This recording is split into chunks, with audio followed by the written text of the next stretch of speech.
Session 3: Successful Models of Community Peace Building and the Art of Dialogue. Interreligious Peace Building.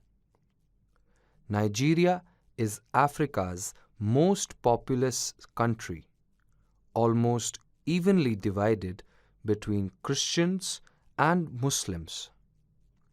Long-standing tribal loyalties and political, economic, and environmental stresses have intensified violence and radicalization. There is an urgent need to build sustainable, community-led peace. The One Family Under God pilot project was initiated in Kaduna State primarily because of its unique population distribution and for its reputation in the past as a flashpoint between its Muslim and Christian citizens. The northern area of Kaduna State has a Muslim majority and Christian minority, while the southern area has the reverse, with a Christian majority and Muslim minority, and the central part of the state has a relatively equal mix of the two groups. In 2015, a pilot program was launched in 6 communities in Kaduna State. Tensions were so high in these communities that there were no-go zones where people of one group feared being attacked by those of the other group. In all these communities, people had fled to other areas because of fear for the safety of their families and because the instability presented serious challenges to business and employment. As a result of the campaign, tensions were reduced to such an extent that some of the no-go zones have disappeared, and residents have begun to encourage those who had left to come back to their hometowns since peace had been restored. Christians and Muslims now meet and work together to improve their communities. GPF Nigeria brings together local leadership, extensive field experience, and a strong network of local stakeholders and partners, including government officials, NGOs, elders, religious leaders, women, and youth. Recently, as a result of the remarkable transformations seen thus far in Nigeria, GPF Nigeria has also been involved in peace talks between groups in conflict as well as held the first of an annual One Family Under God festival in 2 of their local peace-building communities. In recognizing that social and political change and economic development needs to be undergirded by the will of the people, the Global Peace Foundation engages in a process of national transformation by first engaging the people in a new framework for understanding their self-identity and responsibility to one another. Program participants reported shifts in attitudes towards people of other tribes and religions, along with an opening for a parallel shift in behavior and social organization. One participant, Abuki Galadima from Canincon community, reflects, "The coming of Global Peace Foundation and all the activities that had been carrying out in this chiefdom has shown the people that really there are people out there who truly care about them.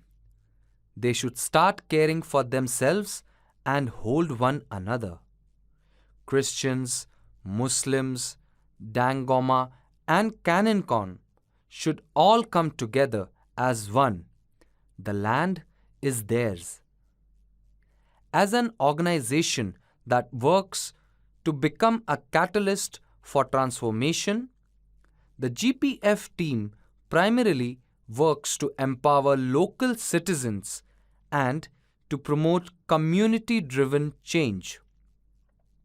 Happily, these efforts are likewise reflected in the qualitative evaluations following the capacity building and community empowering programming.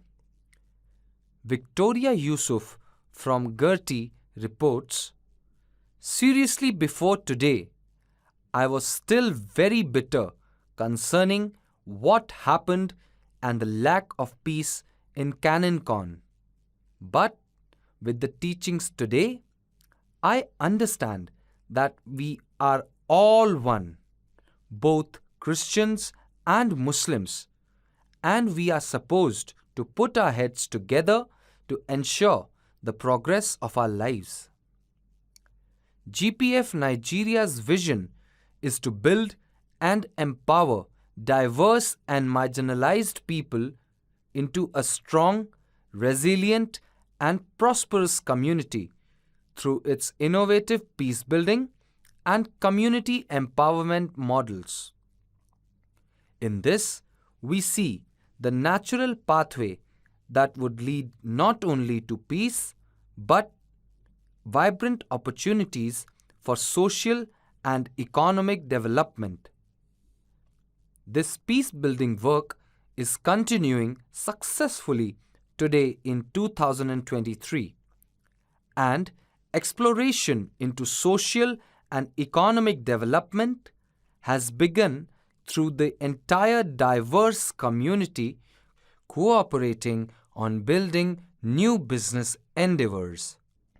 While there is still much work to be done in Nigeria and beyond, GPF is working to build models that can scale to the other contexts. The lessons learned in Nigeria have already begun to inform projects and programs from the US, India, Indonesia, and more. Most importantly, the work here goes far beyond conflict resolution or preventing violent extremism in actively engaging local citizens to renew families, community, and the entire social fabric in ways that also transform existing paradigms about what is possible when people come together with a shared vision, principles, and values. A change of heart and shared values. The UNESCO preamble states, "Since wars begin in the minds of men, it is in the minds of men and women that the defenses of peace must be constructed." Yet, we might instead locate the real cause as one rooted in the heart. In both new discoveries made through social science research and our direct experience with people around the world, a change in people's hearts towards the other creates an opening to change attitudes and behaviors. Social scientists have begun to recognize that shifts in attitudes and behavior can be created by addressing values rather than logical reasoning. Therefore, when it comes to motivation, logic is less significant than personal values. Put simply, values are what people find important and are what ultimately guide attitudes and behavior. And when we challenge ourselves to think in terms of shared values, what's best for everyone, and what do we all value or aspire to, as the starting point of discourse and dialogue, we draw out our human potential in service to greater humanity. Once we begin the process of engaging people with the general framework and understanding of being as one human family, we begin to be able to engage in discussions on the bigger picture of our common identity and shared values. It is with this first critical shift in terms of common human identity, shared values, and connection to the other that we begin the process of building peace and positive relations between people of all different backgrounds and cultures. Transforming relationships.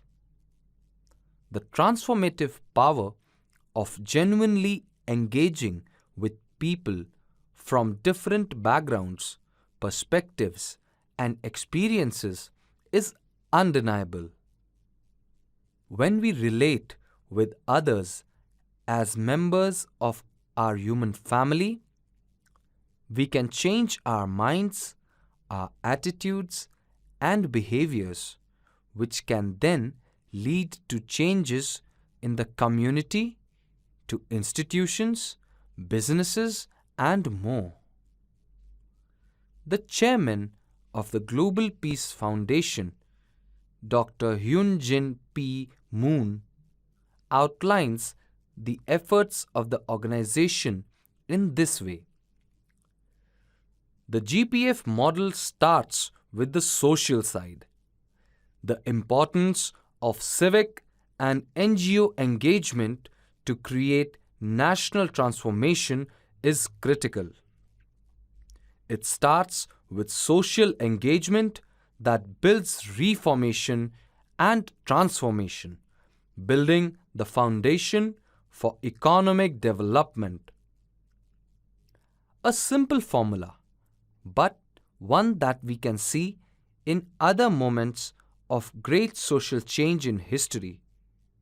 From the Indian independence movement, South African anti-apartheid movement, and the abolitionist and civil rights movement in the United States that led to important and lasting social change. A study of history shows that changes that transformed societies for the better were often, or possibly always, preceded by spiritual awakenings, wherein a rise in consciousness of the people worked to reform the cultural landscape. It is from this first agreement, which starts from the heart to engage across lines of identity, that leads us towards the next steps of changing our minds, attitudes, and behaviors through the sustained process of dialogue, peace building, and community building. Dialogue in peace building. One of the most valuable and essential tools for all aspects of the peace and relationship building process is the art of dialogue. Dialogue is a word that is often misused and misunderstood as a synonym for debate or discussion. The ability to engage in dialogue in some circles seems to be lost. In today's polarized society, when there is a difference of opinion, often the attitude is, "Okay, I will take you down." A determination exists to win at all costs. This type of interaction is actually the definition of debate, a formal argument through which one person wins and the other loses. When asked, "What is dialogue?" Dr. Leonard Swidler, founder of the Dialogue Institute at Temple University, says, "Dialogue is a two-way communication between persons who hold significantly differing views on a subject with the purpose of learning more truth about the subject from the other. Dialogue is not the process of imparting truth, however gently and kindly, to the ignorant. One can find many instructions and guides to interreligious or inter-ideological dialogue.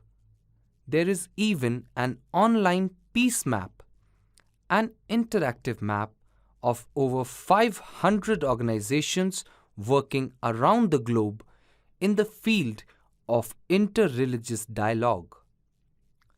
The map can be used to find organizations using interreligious dialogue to achieve goals as diverse as conflict resolution, gender equality, and youth empowerment.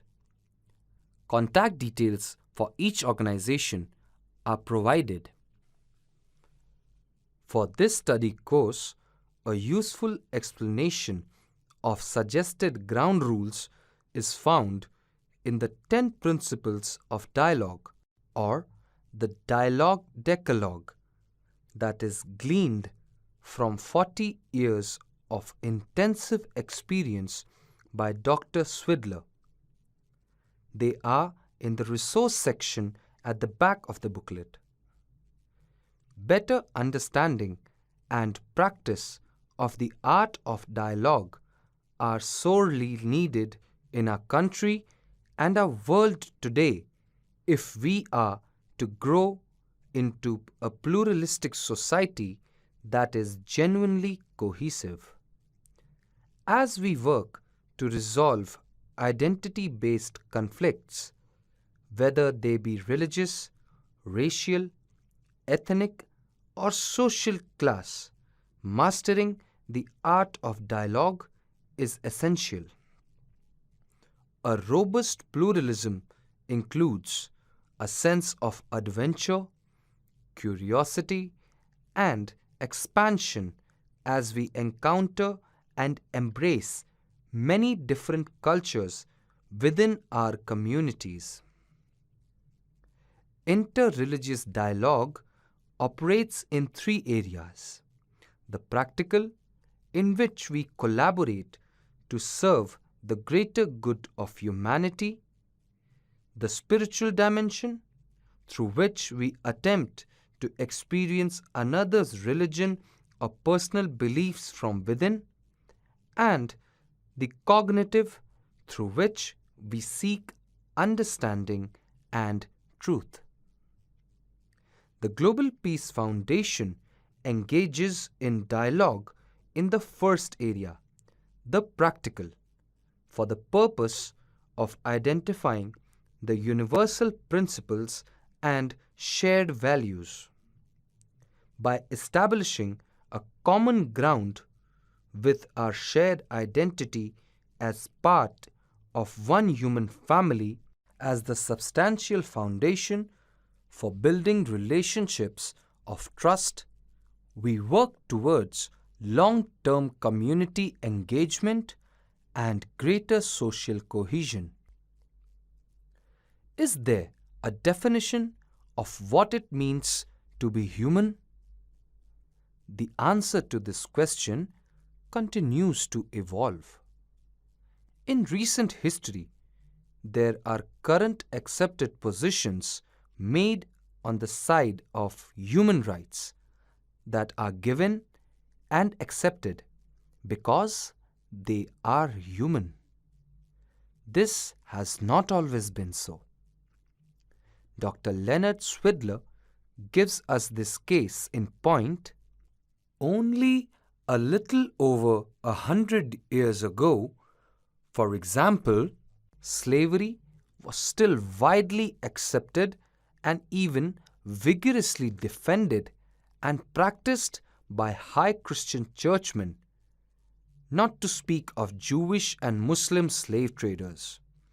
And yet, this radical violation of human rights has today been largely eliminated both in practice and law. Today, no thinker or public leader would contemplate justifying slavery, at least in its directly named form of the past. See the Universal Declaration of Human Rights by the United Nations in 1948, Article 4. Here, we have an obvious example of the historical evolution of the understanding of what it means to be fully human. That is, that human beings are by nature radically free. Other methods and forms of dialogue abound, as seen by the global map mentioned previously. The former U.S. Assistant Secretary of State Harold H. Saunders developed a valuable process called sustained dialogue from intensive experience in non-official dialogues. He then founded the Sustained Dialogue Institute. He maintains that dialogue makes relationship happen, and dialogue is the place where people change relationships, and that interaction is the essence of relationship. Dialogue and engagement can lead to new possibilities, collaboration, and the constructs that support both peace and development. When we experience our shared humanity through thoughtful dialogue, a shared meal, have an experience, or work together to solve a problem, the beginnings of a relationship can form. And to build this peace, to be and live as one human family, we need to learn the art of dialogue.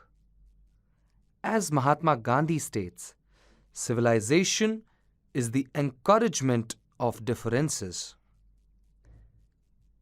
In conclusion, it is our conviction that all people, regardless of race, religion, ethnicity, or station in life, share a common essence and heritage.